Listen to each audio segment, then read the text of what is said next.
I know we have one more GLISA officer headed in. He had a few technical difficulties.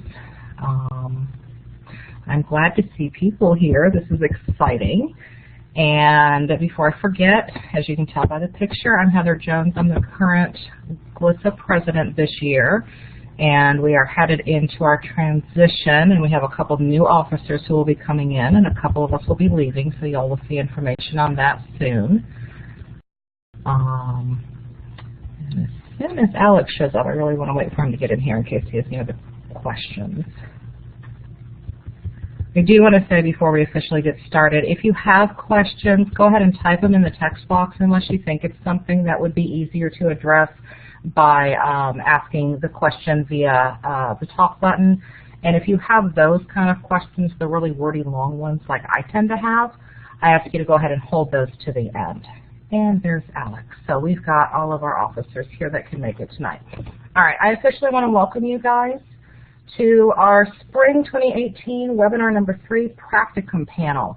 As officers, we thought this would be a really helpful one because everybody has questions about Practicum, and we don't always know where to look, and sometimes we can't find the information. So these are folks, I believe they're all currently at or have finished or will finish at Practicum sites this semester, but they will correct me if I'm wrong when we get to their points.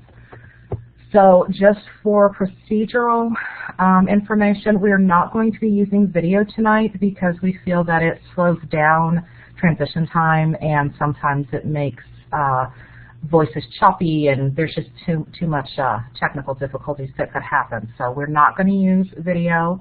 We are only going to use the talk button for the presenters. And presenters, if you don't mind, turn off your talk button after you've finished. And if you don't know where the talk button is or how to use it, or you're having any problems, go ahead and let Alex, Gina, or myself know. You can type in to the text if you can't find it or have any problems with it. And we'll get through it. So let's see. I believe that's all I have for technical. The way we're going to run things tonight is I'm going to briefly run through each of the presenters and show you their pictures on a slide so that you know who they are. And then I will go back after briefly introducing them and let them present briefly one by one. If you have questions while they're presenting, go ahead and type them in, or like I said, you can hold them to the end. And then after everyone has given a brief presentation about their site, we will wrap up with a question and answer session. So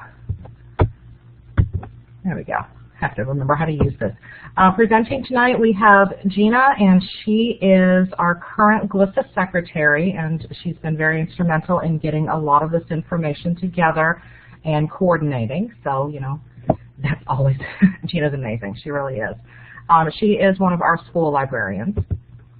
We will also have Mika, who is another school librarian, but she comes from a slightly different point of view as she is completing her practicum while being the librarian of record. And not heading into school librarianship myself, I had no idea what that meant, so I had to ask. We will then have Dana, who is a public librarian, and Dana has a really unique position as in her practicum because she has this communication and administration focus. And it sounds like she has some really has had some really interesting experiences that may be a little outside of the box compared to what you would expect from a public librarian practicum. Then we'll have Lauren talk to us, and she is another public librarian, but hers sounds like it might be a little more typical if there is a typical practicum site, and she is located in the children's department of the public library. Moving on to special librarians, Diana agreed to talk to us about completing a practicum at a law library.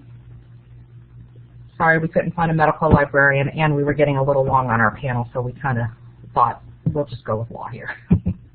Last, we'll have Genevieve. I believe Genevieve goes by Jen, and she is not in Texas. She's over in Iowa, probably freezing with the way the weather's been up there lately.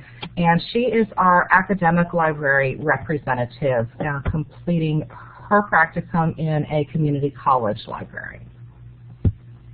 So I'm going to jump back to Gina, and I'm going to go ahead and let Gina start us off with a description of what she's been doing on her practicum sites, because I think she's in 2 places. So take it away, Gina. Okay, so I will get started here by, first of all, as a GLISA officer, I do also want to thank all of you participating as both panelists and as attendees at this webinar. We're excited to present this material to you. As Heather mentioned, I'm finishing up at TWU. This is my last semester. In addition to my practicum, I am taking 2 courses while also serving as a graduate assistant for 3 additional SLIS courses and as the GLISA secretary. So yes, this has been a very full semester for me. For those of you who don't know, for school library certification, those who aren't already serving in a library are required to complete 80 hours at the elementary level and 80 hours at the secondary level. So I've been working at both an elementary and a middle school campus. Some of the projects, to give you an idea of what I've been working on through the semester, I've done everything from, I've researched and assisted with the launching of an in-library makerspace at the elementary school. I've done a lot of co-teaching and individual teaching at both campuses, from about makerspaces, some about research. I have done some collection development work, some cataloging work. I have created displays at both campuses for different kinds of specific dates or monthly initiatives. I have assisted with the preparation of a family STEAM night at the middle school and with the creation of a literary nonfiction genre at the middle school and related social media marketing tools. And then currently the final thing that I need to finish up is I'm preparing kind of a Beyond the Basics recommended reading list for all 12 of the fiction genres at the middle school, along with planning for some electronic and print marketing tools.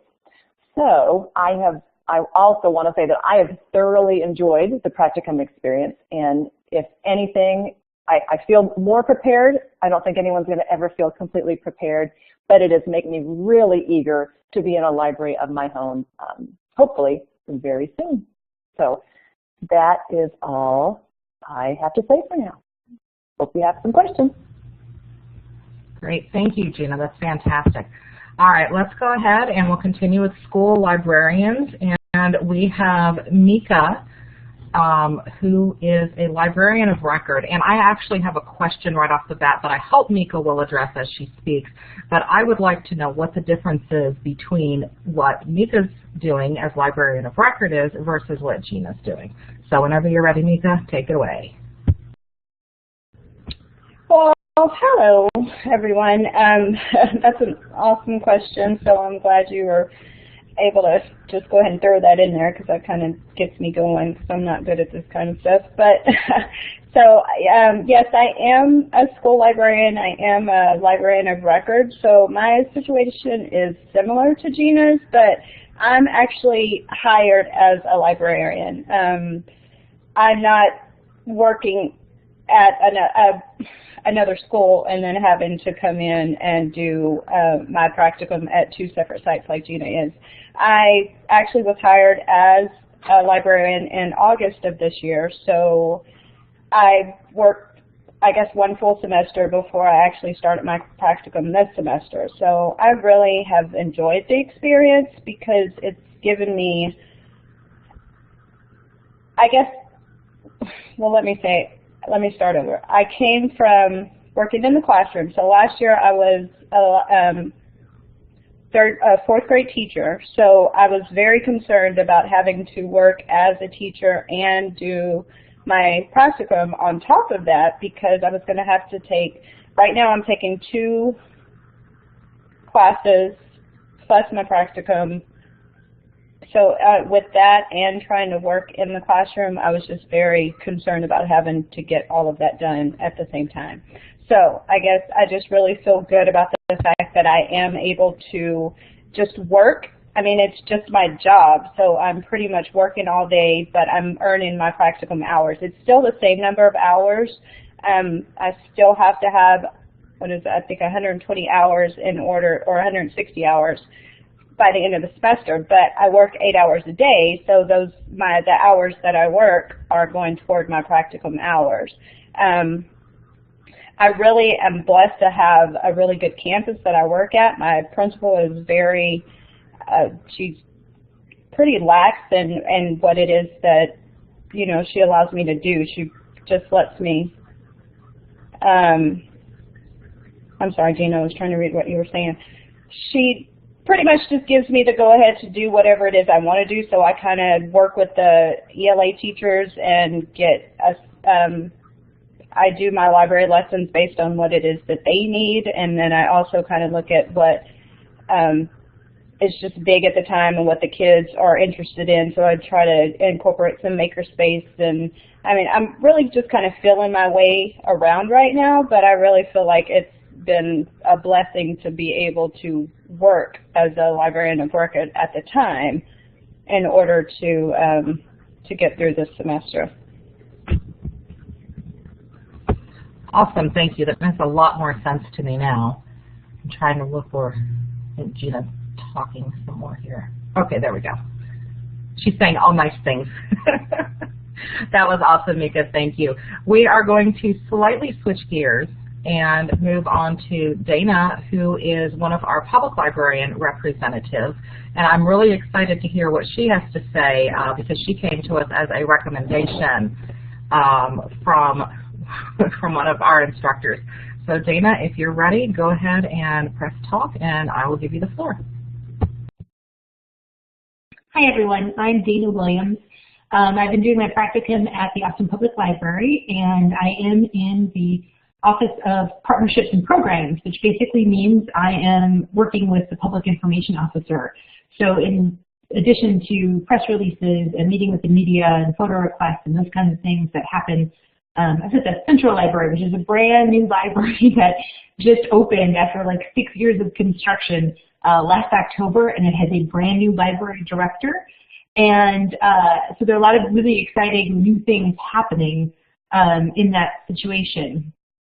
But I also got to learn a little bit about how to run a weekly radio show, because that's part of what the current PIO does every week. And it's really interesting. She interviews people who work or volunteer at the library, and sometimes it's their personal interest and sometimes it's what they do professionally. And she has a half an hour every week on Wednesday from 2:30 to 3 at our local public radio station. And so I got to learn how to produce a radio show and write the scripts and the questions and interview all of the people who were coming on the show and get the little gift bags together. And then I got to learn a little bit about how to prepare the audios and how to download all the information so that it can be created into a podcast, and just, you know, how all of that kind of technical part works. I'd never really done radio shows before. I had been interviewed, but I hadn't actually been on the other side, and so that was a lot of fun. I also got to take some pictures and do some photography at some of the programs, and I got to help kind of hold down the fort for a book discussion for African American History Month while I was there. And that was a big challenge and an interesting project to do. But overall, it was a wonderful experience. I have some background in communications and marketing, so that definitely helped. But it did kind of help me to kind of see in a large urban library how that office touches all of the different parts of libraries. So that's my experience. That sounds really amazing. And it sounds like it is a different side of librarianship than a lot of people may see. I'm excited to learn about that. It almost makes me want to consider public librarianship myself. Thank you, Dana. All right, we're going to go ahead and move on to Lauren, who is our other public librarian representative on the panel. And I think it'll be interesting to hear if she has completely different experiences from what Dana described, if there's some overlap in what they do. And that's all I can think of right now. So, okay, Lauren, if you're ready, go ahead and hit talk and take it away. Awesome, thank you. So I think it's safe to say that my experience is completely different than Dana's. So a lot of the classes that I've been taking have been focused on the children's side of things, and so I really wanted to find a practicum in the children's department to get a good sense of if that was really what I wanted to do before I started applying for jobs, because I haven't had any experience working in a library before this point.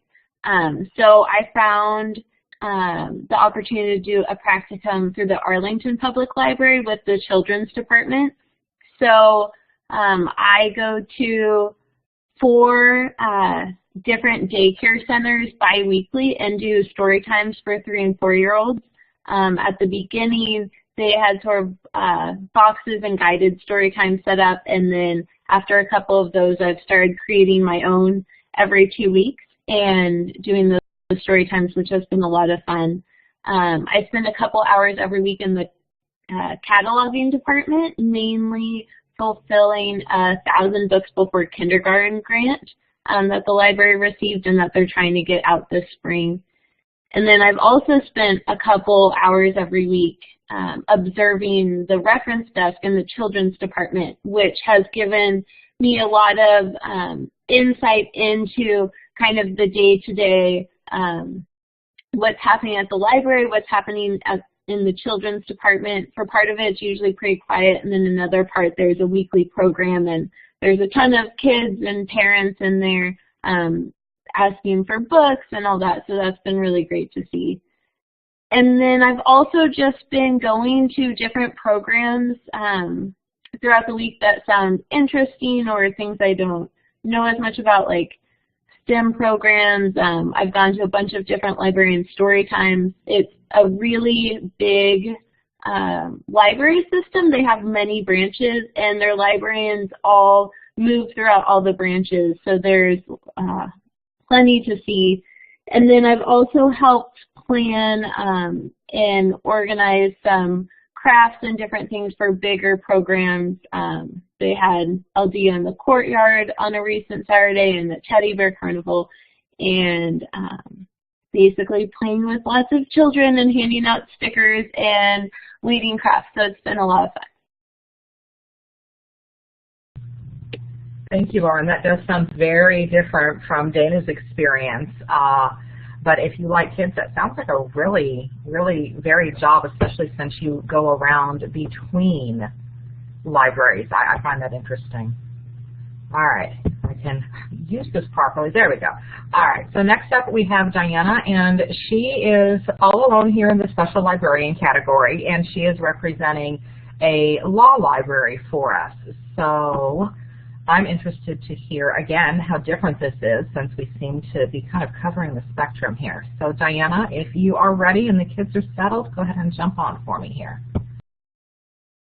Hi, everyone. My name is Diana. I never worked in a library until this semester. I am taking 2 other classes, and like she said, I do have 2 kids, 6 and under, so I'm never bored. But I'm currently at the Tarrant County Law Library, and I love it. It is different. No day is ever the same. And when I first walked in, like, I guess in my head I thought it was going to be about, you know, just giving lawyers and judges, like, books about laws. But in reality, most of the judges and lawyers come in, they sign in, and they go get their books, and they do their own thing, and they don't really talk to you or bother you. But I would say 75 to 80% of my job has been helping people get free legal forms that can't afford a lawyer. So if they wanted to do a divorce at no contest, they come in and pay so much money, and they will get a pre-printed packet from us, and they can go across the street and file it for their divorce or child custody or adoption or deeds or anything of that nature, any legal paperwork. That's what I spend the majority of my day doing. They are also talking about doing a complete remodel. We're in the old courthouse that was built in the 1800s in downtown Fort Worth, and so they're talking about a complete change, and so, you know, we're having to prepare to do all of that because they're getting rid of almost half of their books and moving to a more digital atmosphere, because most of the things that we do are online and are digital now. The one really cool thing that I've gotten to do is the people who are in charge of my library are members of the Family Bar Association, and every month or so they have a luncheon, and we got to go and we ate lunch with them, and they talked about, the title of their talk was How Not to Suck at Cross-Examination. And it was really fun, and I learned a lot of neat stuff about, you know, lawyers and how to possibly like help them better when they come in. And I got to make a lot of good contacts with lawyers and judges that were there that day. And I guess I love it because it's, like I said, it's just never the same. It changes every day, and people tell you way too much about their lives, but it's never boring, and it makes it a neat place to be. That sounds really neat, Diana. I do want to ask real quick before we let you move on, did you have a pre-existing interest in law or being a lawyer or something like that that led you to the law library? Actually, I didn't really know what I wanted to do, and I got my bachelor's in general studies, and my advisor said, you have good grades, you should really consider going to graduate school. And I love books, and I originally thought, well, maybe I want to be a children's librarian. But then, like, I love the law. I used to work for TDCJ, and, like, I've been, involved with law enforcement for the last probably 5 to 10 years. And so I just decided, I started kind of researching being a law librarian and what law librarians do. And I started just kind of looking at it, and I decided, you know what, that's something that really interests me, and I feel like I could do that for a prolonged amount of time, and it would make me happy. And so I kind of just went that direction full force, and I've never regretted it. As somebody who keeps changing her mind about exactly which area of librarianship she wants to do, I find that very reassuring. Thank you, Diana. All right, we're going to go ahead and move on to last but not least. If I can work the technology, there we go. Genevieve McCleary, I see that she's on here as Jen, so I will try to remember it's Jen and not Genevieve. Jen is freezing up in Iowa, and she's joined us tonight to talk about her experience as our academic librarian representative. And it looks like she is at a community college library. So having done an interview with a community college librarian director, I know that that can be a little bit, it's a little bit different. They sometimes wear a lot of hats. So I'm excited to hear what you have to say, Jen. The floor is yours. Sure, thanks. So most of what I've been doing with my practicum, I've been working in their collections. I've been analyzing their circulation statistics and kind of boiling them down into these infographics that they're using. Right now they're going through a capital campaign, and so they're thinking of ways to revamp the library. They're going to be moving into a new space. So what I'm doing is helping to inform decisions for how big the collection's going to stay. It's been really interesting to see firsthand the transition between those physical materials into kind of more of the digital realm. And then after I had my midterm meeting with my advisor, we talked about ways that I could get involved with the students. So I've been able to observe their information literacy course. It's required for all incoming students. And I've actually been given the opportunity to audit the same Blackboard training that is given to all of the adjuncts and professors at the community college. And I'm in the process of creating a shell for an information literacy course that's going to be used in the fall. So it's been a very applicable experience. I also was able to go through the human resources process.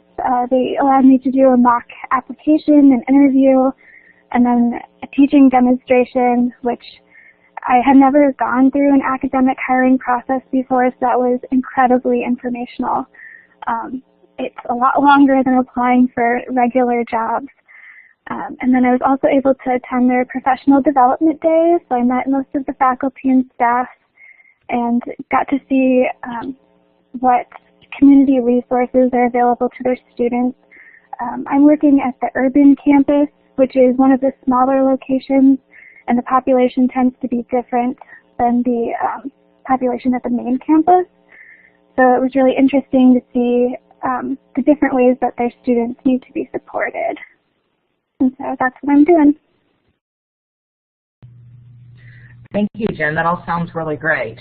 And very, I don't know, again, I'm finding that by listening to y'all present, as a student who is looking forward to doing her practicum next spring, y'all really have a wide variety of experiences in your practicum sites, and that's very encouraging. I'm finding that very, very encouraging. I'm sure a lot of other people are. All right, that is the end of our formal presentation where everyone kind of tells you what they're doing and where they're working. So now we are open for questions. And if those of you who are attending don't have any questions, we have a nice little list. So don't run away yet. We'll get some more information here. I don't see anyone typing. Oh, wait, I see someone. Yay. Okay, so I see Erin's typing something in. So we're going to wait for that to come across.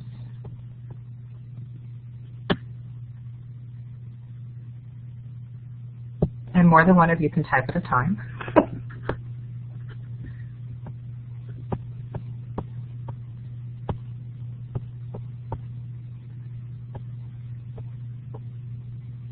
Okay, so librarian of records. So let me flip back to Mika. It looks like that question is directed at you. So if you see her question, go ahead and jump on and answer it. Otherwise, I can read it to you if you don't want to scroll around. I'm trying to understand the question. So I don't believe I know I didn't put 2 campuses because I only have one, because if you're the librarian of record, then you only are required to do your hours on the one campus that you are employed on. So I would say no, that you wouldn't have to fill in both of those.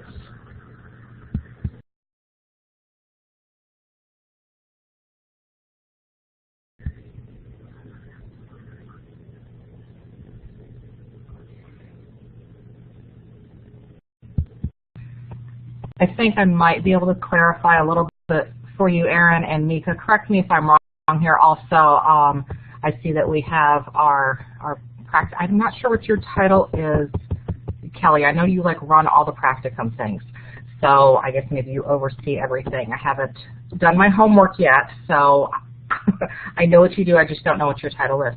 I think, Erin, the difference is that the librarian of record is actually employed as a librarian, and you're also doing your MLS practicum on top of it. Is that correct, Mika?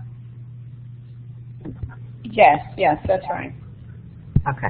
So where it's going to differ is, I know Gina is not employed by the school district. She is still a student. I know she doesn't work outside of classes, but if she did, she might work, say, at Chili's or something, or something else, and also be going to school. So in this case, Nisa's fortunate enough to be able to do her practicum and kind of get paid at the same time because it's her regular job too. Does that help? Practicum coordinator. Thank you, Kelly. I knew there was a title. Does that help, Erin?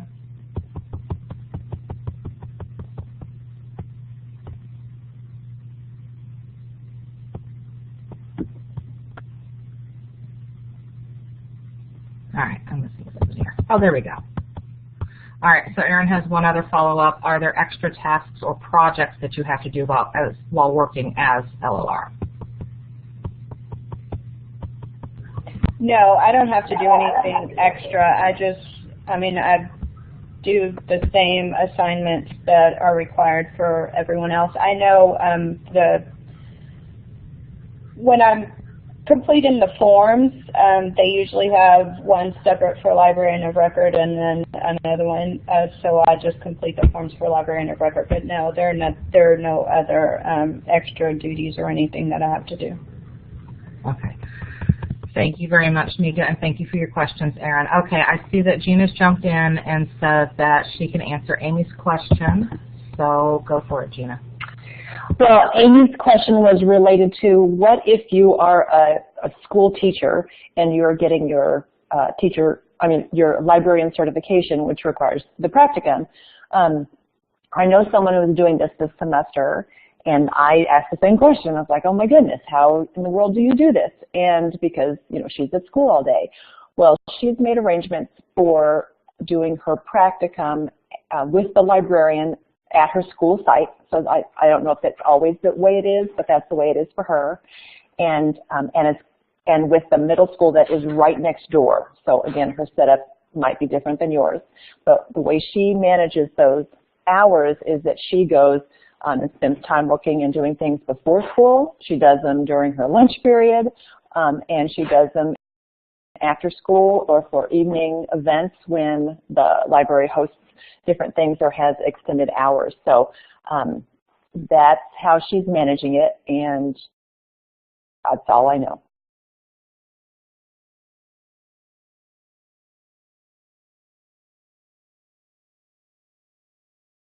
Thank you, Gina. It helps if I hit talk, then people can hear me. I see that Teresa has a question about, no, wait, is that the one that Kelly answered?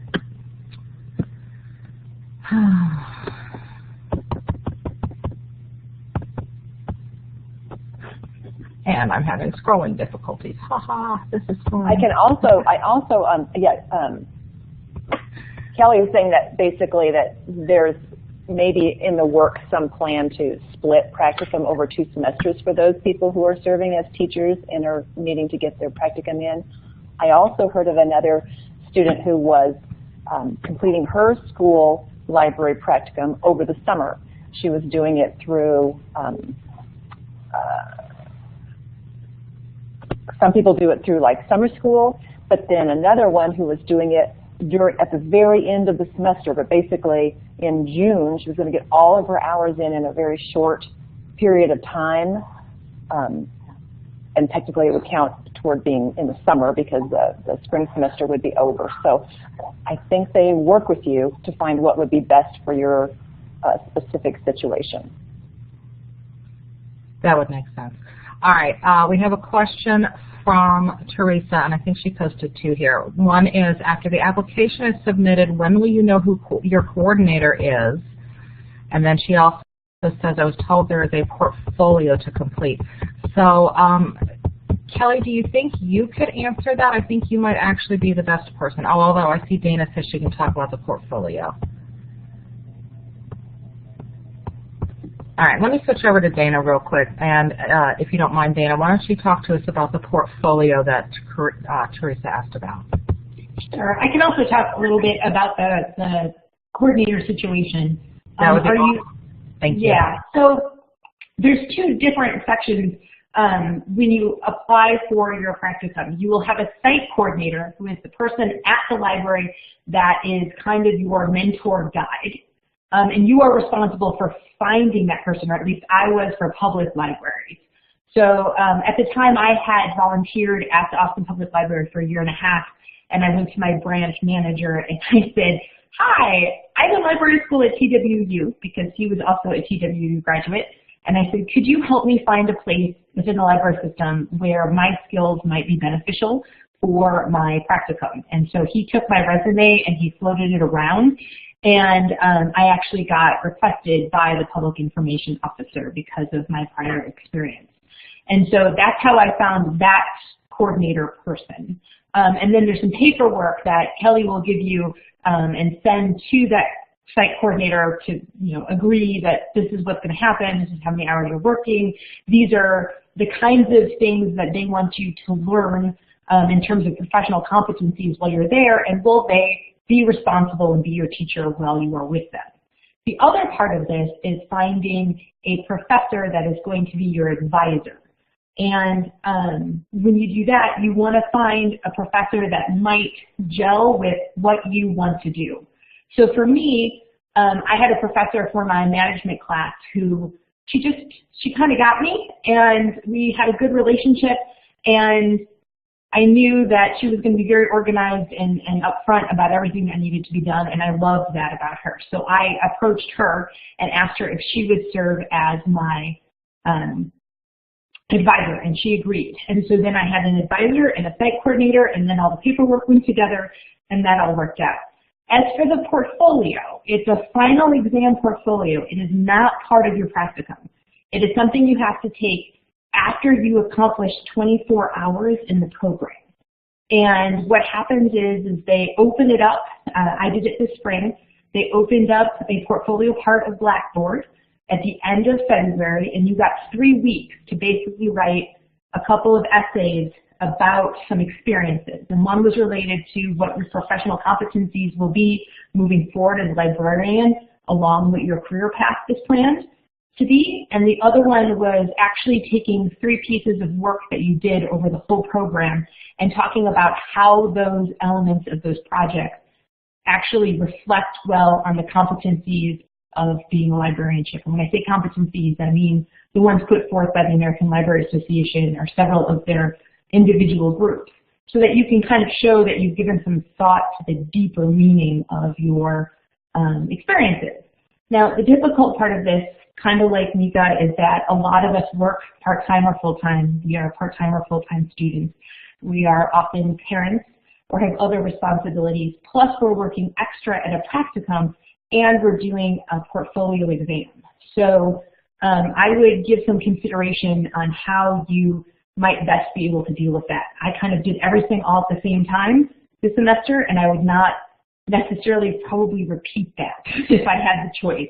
I would try to have done the practicum earlier and separated it from the portfolio if at all possible, because basically, you know, for 3 weeks and over spring break, you don't get a break. You're just sucked into finishing that exam and test and turning it in. So these are things that are very fortuitous for everyone to think about in terms of how much can you bite off. That sounds wonderfully helpful, Dana. Thank you. I'm following the chat box here, and y'all probably are too. And what I'm noticing is that if you are pursuing a school librarianship, you may have pieces that are different from those who are pursuing other types of librarianship. That seems to be my overall takeaway here. So go ahead and make sure you scroll through and follow the conversation going on in the chat box to see what your differences are. All right, do we have any other questions from anyone else? I don't see anyone typing right now. Does anyone feel like they want to jump on with a question that they ask by voice rather than typing it in? And if you do, I think there's like a little raise your hand, or you can probably just hit your talk button and I'll see your microphone. I think everyone's overwhelmed and just taking it in. All right, let me look through the questions that we have here. Gina, do you think there's anything in our list of 11 questions that hasn't been addressed that we need to pull out and ask? It looks like a lot of it has been addressed.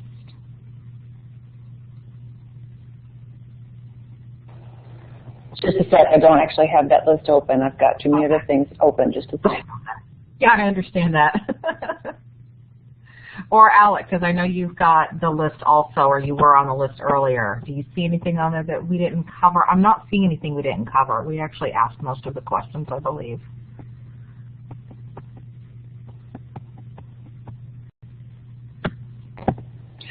I don't think that anyone has specifically addressed. I mean, people have mentioned a few things here and there, but if there are tips or advice that current practicum students would share with those who are either anticipating practicum right away or in the, farther out in the future, but just either tips or advice to think about.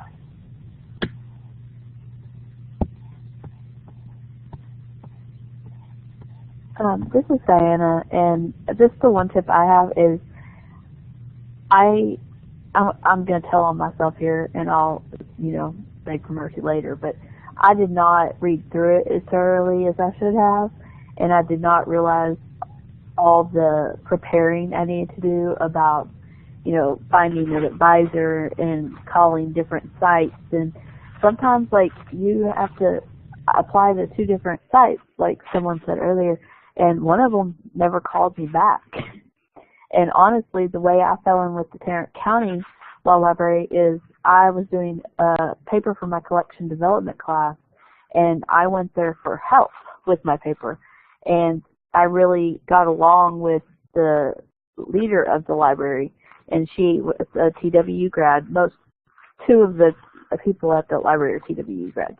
And we just kind of hit it off. And so then when I realized what I needed to get something done quickly, I called her and I just was explaining my situation. And she said, yeah, no problem. And so she, agreed to be my Practicum. So just make sure that you give it more time than you think it's going to take. Don't wait till the week before it's due to start working on it. Start working on it a month or 2 in advance. Start early so that you don't get stuck in a panic, like me. I'm just, from experience, just plan ahead because you're going to need it.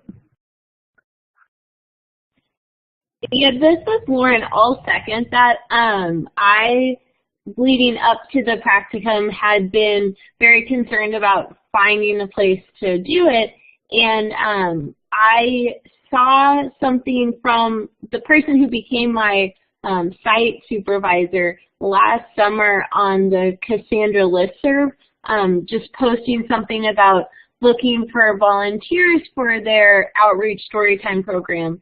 And I emailed them and said, this sounds great. Could I do this as part of a practicum? And the Arlington Library had practicum students, but the children's department manager had never had them. So anyway, we had a quick phone call, and she was very excited about it and basically got it all set up last summer, and then we just touched base again in the fall when it was time to fill out the paperwork.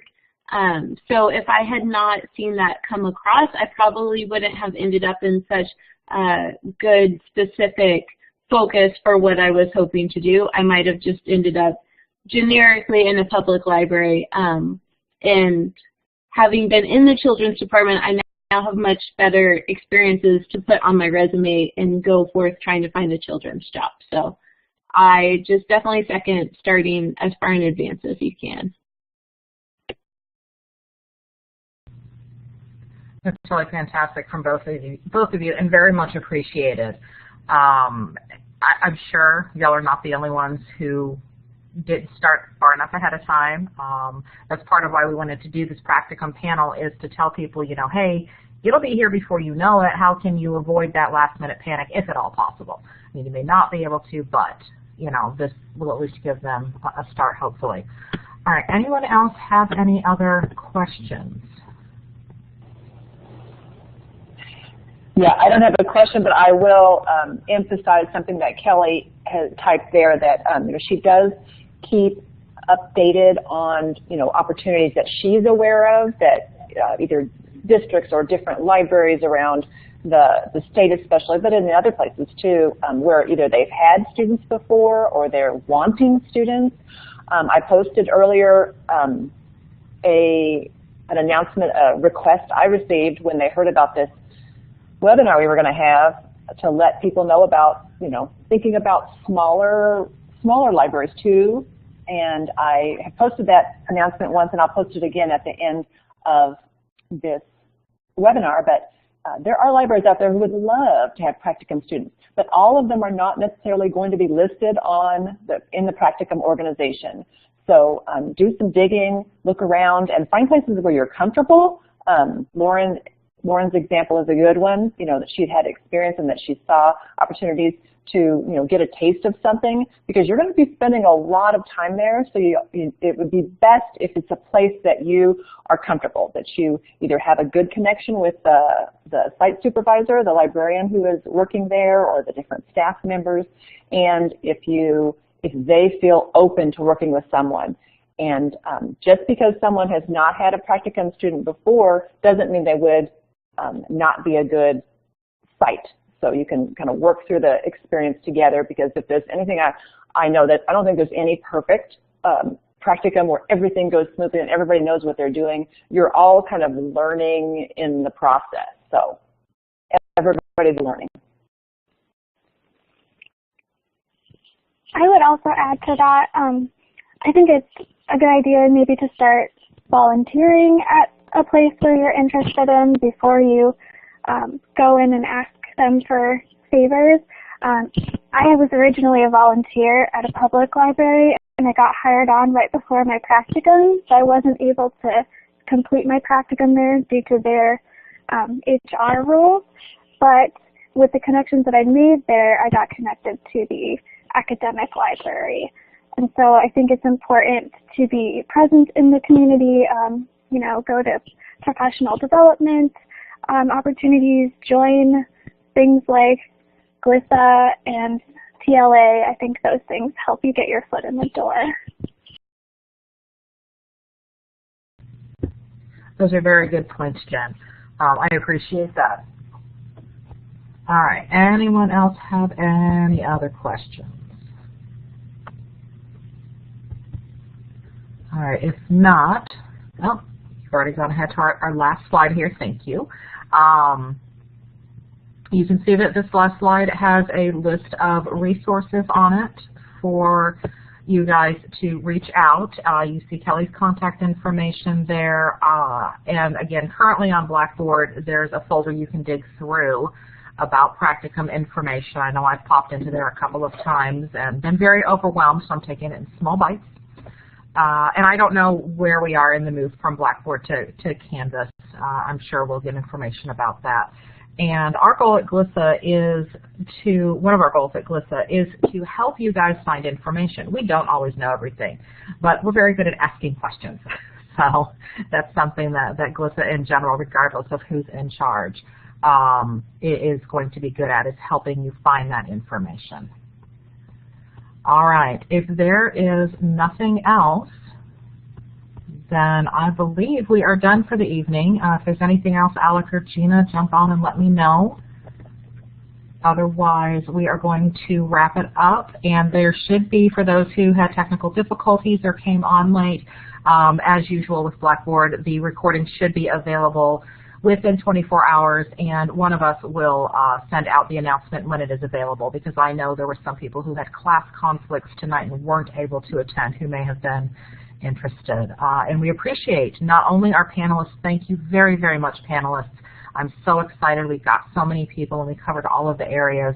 I appreciate seeing our GLISA supervisor is on here, and then Kelly, I really appreciate you showing up and helping out with some of those questions. So thank you, thank you, thank you. And again, reach out to us if there's anything that we can help with. Have a good night, everyone.